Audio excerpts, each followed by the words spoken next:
ya un poco de fluorescencia, de FCS, de espectroscopía por correlación de fluorescencia, habló Susana recién. Como ella explicó, hay un volumen de observación que es muy pequeño, es del orden del femtolitro, y entonces se registra la fluorescencia que proviene de ese pequeño volumen, y esa fluorescencia es muy fluctuante.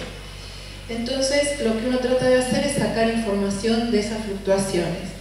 ¿Cómo la saca la información? Calcula el valor medio de la fluorescencia, la diferencia en cada instante respecto de ese valor medio, y acá, bueno, yo hablo de si la fluorescencia viene de partículas que son siempre fluorescentes mientras se las ilumina, ¿no?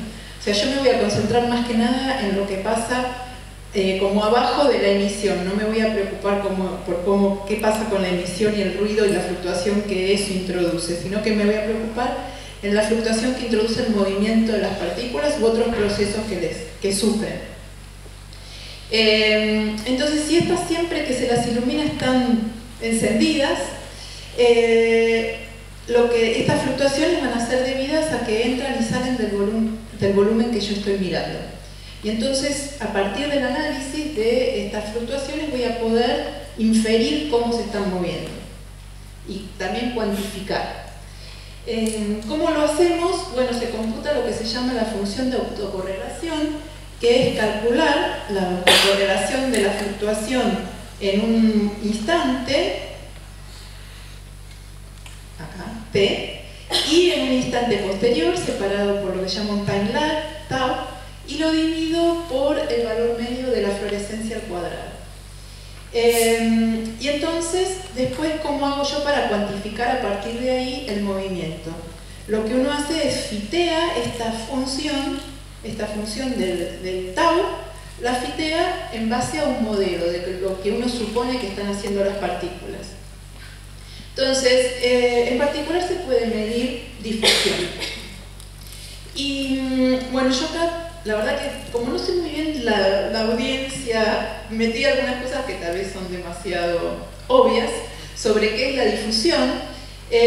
Bueno, uno tiene moléculas que se están moviendo en un medio y entonces van haciendo un paseo al azar en ese medio porque van chocando con las moléculas del otro medio, y cuando uno mira cuánto se desplazaron a partir de un punto inicial y mira esa distancia al cuadrado, lo que ve es que si se movieran en una sola dimensión, sería proporcional al tiempo, y el factor de proporcionalidad es 2 veces lo que se llama el coeficiente de difusión. Esto fue explicado por Einstein en uno de sus famosos papers de 1905, y si uno grafica esto, que es el desplazamiento cuadrático medio, como función del tiempo, aprieto demasiadas cosas a la vez y pasan muchas cosas, pasan cosas. El desplazamiento cuadrático medio como función del tiempo se ve que es una recta, y a partir de las pendientes que uno puede deducir el coeficiente de difusión. Y lo que sucede con la difusión es que si yo pongo muchas de estas partículas que hacen estos paseos al azar partiendo del mismo lugar y las miro después de un cierto tiempo cómo están distribuidas como una gaussiana, y donde el ancho es proporcional al tiempo con un factor de proporcionalidad que tiene que ver con el coeficiente de difusión. Entonces, el coeficiente de difusión caracteriza el desplazamiento de una partícula única o de una población de partículas, y también caracteriza cómo se disipan las fluctuaciones en las concentraciones. Bueno, ahí hay una animación que no sucedió. Bueno, entonces, si yo tengo difusión, o sea, si estas partículas que estoy mirando en el volumen pequeño difunden, hay una forma sencilla de describir cómo tiene que ser esa función de autocorrelación que me dan los experimentos.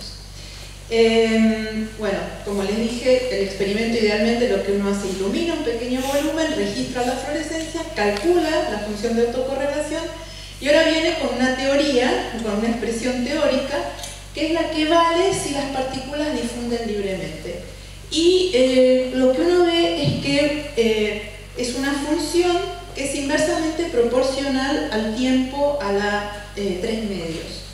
Y tiene esta función medio rara porque los volúmenes de observación no son totalmente simétricos, totalmente isótropos, sino que tienen un tamaño diferente en una dirección, que es la del eje de la iluminación, y un tamaño diferente en la otra dimensión. Y bueno, esta función que decae en el tiempo, decae con un tiempo característico, que acá lo llamamos tau sub d, que es inversamente proporcional al coeficiente de difusión. Y si conozco este número, que es el ancho del volumen de iluminación, si lo conozco puedo deducir a partir del tiempo, porque yo del fiteo voy a sacar este tiempo que se llama el tiempo de correlación. Si conozco este W, puedo sacar el coeficiente de difusión. Y de la amplitud de esta función de autocorrelación, bajo ciertas hipótesis, puedo sacar el número de moléculas fluorescentes que tengo en promedio en el volumen de iluminación.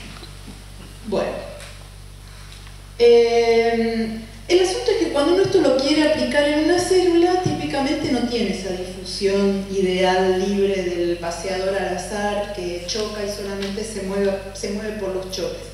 En general, hay restricción al movimiento, las moléculas son atrapadas, y todo eso hace que a veces ese desplazamiento medio al cuadrado, como función del tiempo, en lugar de ser lineal con el tiempo, sea el tiempo elevado a alguna potencia distinta de 1. Y en particular dentro de la célula lo que es típico es que sea menos rápido que lo lineal, o sea que sea el tiempo elevado a una potencia menor que 1. Y eso se lo llama una subdifusión. Ahora, esto por ejemplo se recupera en simulaciones numéricas en donde se simulan estas moléculas al azar, y lo que suele suceder es que cuando uno mira ese desplazamiento cuadrático promedio como función del tiempo, a tiempos cortos ve un proceso difusivo, no ve esas restricciones al movimiento, con un cierto coeficiente que acá lo llaman de 0 en este dibujito. Después hay una parte que es subdifusiva, escalea distinto que lineal, y después vuelve a ser difusivo con un nuevo coeficiente que es típicamente menor que el que tenía inicialmente. Y es lo que nos llama un coeficiente efectivo.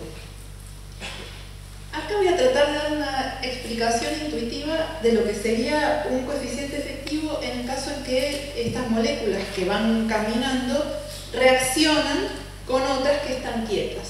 Entonces supongamos que yo quiero seguir a las moléculas de A, que reaccionan con B, que está quieta, y bueno, y da lugar a C. Me parece que no voy a usar más el puntero porque aprieto cualquier cosa. Espérate, ya está. Entonces, supongamos que estas son las moléculas de solvente y acá está bien hecha grande la que está difundiendo, va chocando, y después partió de un cierto lugar y después de un cierto tiempo llegó a otro. Yo mido la distancia al cuadrado entre estas dos situaciones, y si tengo esto que llamo la difusión libre, porque son solamente estos choques que cambian su dirección, esa distancia al cuadrado es proporcional al tiempo, con un coeficiente de proporcionalidad que depende del coeficiente de difusión y también depende de en cuántas dimensiones se mueve, pero eso no me importa. Pero ahora supongamos que en el medio va quedándose pegada, o sea, va caminando y de repente se queda un rato pegada con esa B, la B se transforma en C, después sigue caminando y vuelve a pasar. Bueno, partió de un cierto lugar y llegó a otro después de un cierto tiempo, pero gran parte de ese tiempo no estuvo moviéndose. Entonces cuando yo veo cuál es la distancia cuadrática, va a ser el coeficiente de difusión, pero multiplicado por el tiempo que estuvo libre, no por el tiempo total que yo observé. Y el tiempo que estuvo libre es menor que el que yo observé. Entonces lo que yo puedo hacer es multiplicar y dividir por el tiempo que observé, y a esto definirlo como un coeficiente efectivo de difusión, que va a ser menor que el que tenía la partícula si no se pegaba, porque es un coeficiente que está reescaleado por la fracción de tiempo que permaneció libre respecto de la que yo lo observé. Y por supuesto que ese tiempo tiene que ver con cuánto tiempo estuvo pegada, y cuánto tiempo estuvo pegada depende de la concentración de esas trampas y a su vez si hay otras moléculas que compiten con ella por las mismas trampas, también va a depender de esa concentración. O sea, es un proceso que es no lineal. Bueno, si B también difunde, lo que termina resultando ese coeficiente efectivo de difusión es una especie de promedio pesado, porque lo que va a pasar es que A va a difundir con su tasa libre cuando está suelta, y cuando se pega a la trampa va a difundir con otra tasa. Y entonces este coeficiente efectivo va a ser un promedio de los dos coeficientes pesados de acuerdo a cuánto tiempo permanece de un modo u otro la molécula. Bien, entonces si yo quiero aplicar esta técnica en la célula, típicamente tengo que pensar un poco que no va a ser solo la difusión libre. Entonces nosotros nos preguntamos, justamente eso fue parte de la tesis de Lorena, cómo hacer para analizar cuando uno tiene también reacciones. Si uno tiene ese mismo sistema que estaba mirando, por ejemplo, tengo una partícula, que es también la notación, que la llamo libre, que se puede pegar a una trampa y dar lugar a una partícula pegada, y vamos a suponer que la trampa es muy pesada, de forma que cuando yo tengo a la partícula pegada a la trampa, difunde a la misma tasa que la trampa sola. O sea, la partícula pegada a la trampa no le hace nada. Si la partícula siente que difunde, va a difundir mucho más lento. Y entonces, hay dos límites en los cuales uno puede calcular fácil cómo es la función de autocorrelación. Un límite es si la difusión es muy rápida. Entonces yo tengo el volumen de observación, y si la difusión ocurre muy rápido en ese volumen, mientras la molécula está atravesando el volumen, no va a sufrir prácticamente reacciones. Entonces yo voy a tener algunas que van a ir solas, no pegadas a las trampas, y otras que van a ir pegadas a las trampas, siempre que las trampas se muevan. Y entonces lo que tengo, en definitiva, es una función de autocorrelación que tiene dos términos. Un término que tiene el coeficiente de difusión de la molécula libre y otro que tiene el de la trampa. Ahora, si la trampa está quieta, la trampa no se desplaza por el volumen. Y entonces yo, si tengo moléculas de la trampa en el volumen de observación, las reacciones van a afectar las fluctuaciones. Y lo que aparece ahí es un término que tiene que ver con la difusión de las moléculas libres y otro término en donde aparece un tiempo de correlación, un término que es exponencial, donde lo que aparece es un tiempo de correlación que tiene que ver exclusivamente con la reacción entre la partícula y las trampas. Bueno, 5 minutos. Bueno, entonces esto lo voy a saltear porque pensé que iba a decir algo de esto y no. Bueno, hace ya varios años con Lorena trabajamos en qué pasaba en el otro límite, si las reacciones ocurrían muy rápido. Y en ese caso lo que vimos era que uno también podía obtener esta función de autocorrelación y que en ese caso la función de autocorrelación se parecía a la de las dos especies que teníamos cuando era la difusión muy rápida, pero en lugar de tener los coeficientes de difusión libres de la partícula libre y de la partícula pegada a la trampa, lo que teníamos era lo que llamamos los coeficientes efectivos, es decir, coeficientes que dependen de las concentraciones y de las tasas de reacción.